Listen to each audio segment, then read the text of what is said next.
Our Albertsons shoppers donate to Goodwill because it's convenient and they always get a receipt.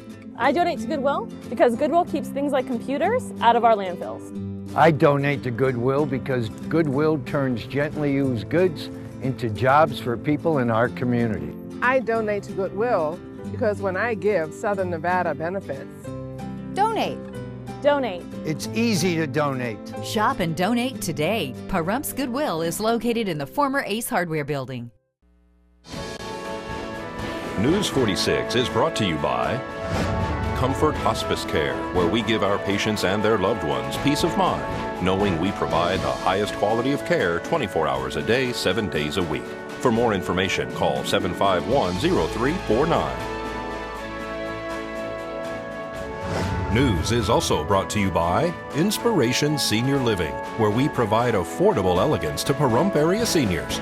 Give us a call at 751-2300 and make an appointment to tour our community. Tonight on News 46, a second brush fire was reportedly started on San Lorenzo.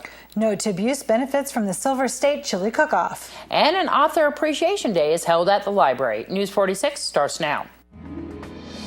You're watching KPVM News 46 with Rhonda Van Winkle and Jason Koblenz. Local coverage from Deanna O'Donnell.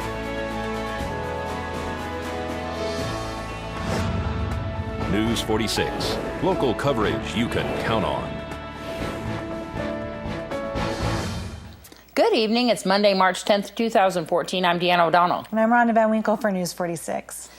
A large brush fire that occurred could be seen for miles around on Saturday night on Mount Charleston and San Lorenzo streets. Witnesses say this is the second one in this area recently. They believe the fires have been started by a squatter. A large brush fire occurred on Saturday night on Mount Charleston and San Lorenzo. According to reports, Nye County Sheriff's deputies noticed a large red glow in the air, and that's how the fire was initially reported. Upon arrival, they found a large area of mesquite trees on fire. One witness told Nye County Sheriff's deputies that, in fact, the fire was started, they believe, by a homeless man that was in the area. They did attempt to locate this man, however, he fled on foot. Pahrump Valley Fire and Rescue firefighters were able to extinguish the blaze. However, mesquite trees tend to rekindle, and they did have some concerns of that. If you have any information regarding this brush fire, you're urged to contact the Nye County Sheriff's Office at 751-7000. No firefighters or bystanders were injured as a result of this fire, and there was no extensions to any other structures or brush. This is Deanna O'Donnell for News 46. Fortunately, a child who was safely secured in her car seat was uninjured, as well as all the other occupants involved in a two-vehicle accident Saturday afternoon on Highway 160 and Basin Avenue. Tonight's accident report is brought to you by Stovall & Associates. Don't expect insurance companies to have your best interest in mind. Stovall & Associates cares. Let us help you if you have been involved in an accident.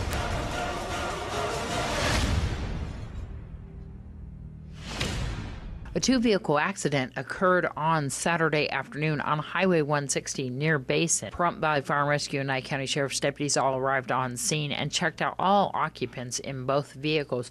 No one reported any injury at the time of the accident. However, Nevada Highway Patrol did have to block traffic in the southbound lanes while the accident investigation was being conducted. The accident appears to have occurred when one vehicle failed to yield the right-of-way. This is Deanna O'Donnell for News 46. And after the break, Marty Salt talks about preschoolers with depression. Depressed and in preschool? The story next on Prescription Health. This portion of the news is brought to you by Albertsons. You're in for something fresh.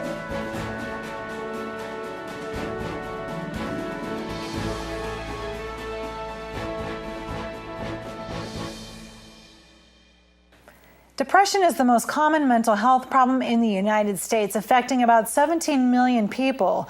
When you think of depression, you probably don't think about children, especially preschool children. But as Marty Salt explains, researchers are discovering new insights about this disorder in the very young. This health tip is brought to you by Desert View Hospital and Mountain Valley Physicians Group. Don't put your health on hold. We have time for you. Call us to schedule your appointment. 775-751-7100. For most preschoolers, life is about laughing, playing, and having fun. But even the smallest tykes feel down sometimes. I've seen kids that are really sad.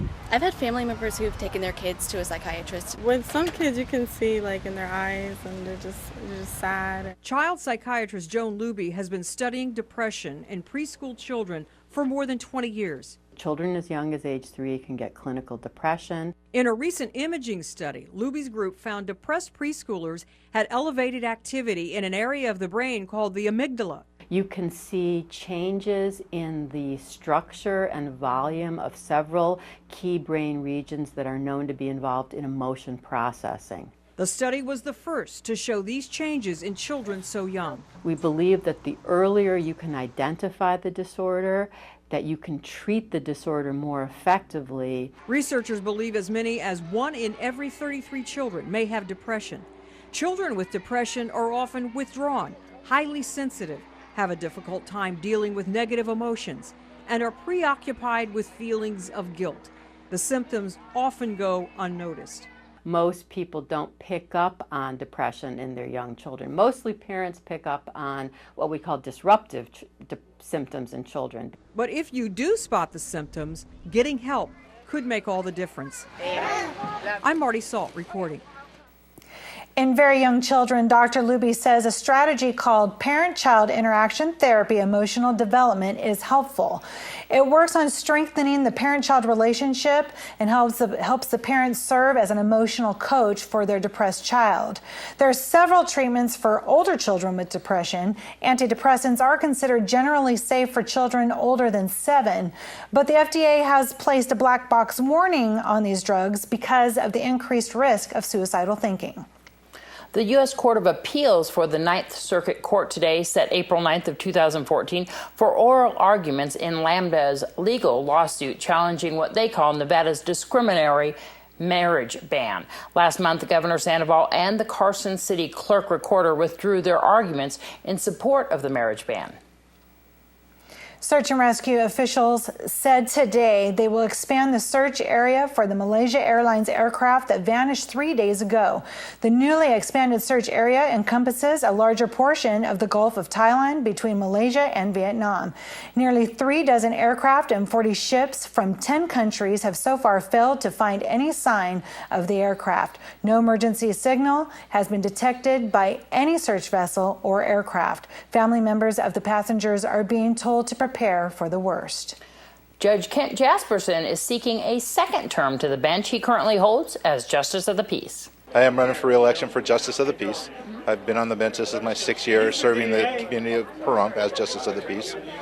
How's it going? Good. Extremely busy. Working out there 5 days a week, all day long, and we're always doing new cases, receiving new cases. I'm in the process of trying to improve some of the things we have. We have an online website where you can, come and take care of any business that you might be able to take care of online rather than stand in line at the window, kind of expedite things a little bit. We're in the process of implementing a new case management system, which should help with that, and trying to streamline things and make the court more user-friendly and more easy for the people to access the court and make the court more transparent so that they're not afraid to, come to court or have to worry, to deal with stuff in the court. Is there some things that you kind of looked at when you first started your term and that you've been able to achieve, or do you still have some more goals that you would like to reach? Well, probably one of the main goals that I have that I want to achieve, and I have tried to achieve since I've been there, is my care for the victims of crimes and to make them as whole as possible for whatever loss they may have suffered. and I always strive to do that. The other thing is I always hold myself accountable to the voting public for anything that I do in the courtroom as their elected official. So tell me a little bit about, are you having upcoming meet and greets? How can people get involved in your campaign? The campaign's just barely getting started, so we're slowly putting things together. I do have a website. It's www.kentjasperson.com. And there is a page on the website where I will list upcoming events as they become available. Thank you so much. Thank Is you. there anything else? No. You don't have anything? I was going to say there's also personal phone numbers and stuff like that if they want to contact me that they could call and get a hold of me. So. And they can call you directly and ask you any questions, concerns that they might have. Yes. The only thing that I cannot discuss with people is, number one, I can't discuss their case if it's going to come before me specifically. Number two, I can't give them any legal advice, okay? But if they want to talk to me about my campaign or anything to do with my election, I'm more than willing to talk to them about it. More local news right after this break.